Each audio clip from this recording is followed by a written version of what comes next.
every generation is tempted to abandon the gospel. Colossians chapter 2, verse 8 says this. It says, "See to it that no one takes you captive by philosophy and empty deceit, according to human tradition, according to the elemental spirits of the world, and not according to Christ."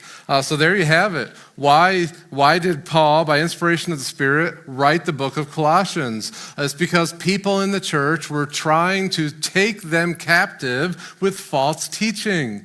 They were adding to the gospel. A lot of people today don't think about false teaching very much. We don't tend to have our radar, our guard up against that. They don't think it's a very big deal, but it is a big deal. Our passage says it's lethal. In fact, our passage says false teaching is demonic. So we can't just ignore false teaching when the sufficiency of Christ is at stake. We can't just kind of shrug our shoulders. We put ourselves and others in danger when we tolerate false teaching. And as I was studying this passage, I was reminded when our family lived up in the Upper Peninsula, we would drive to Sault Ste. Marie for our shopping because that was the nearest shopping, an hour away. And so we'd drive out there, and you always had to go through Strong's Corners. Strong's Corners was often a place where there was lots of accidents because you had two major highways intersecting, and it was only a two-way stop. And so a few years after we were up there, they put in the stop signs with the LED lights on the side that are constantly flashing. They also put in rumble strips as you got closer to it, so it would rumble, telling you to slow down. But basically, they pulled out all the stops to warn you, you need to stop. Don't keep going. I think that's what Paul is doing. Paul is like waving his arms frantically and wildly, like, pay attention. Don't ignore what's here.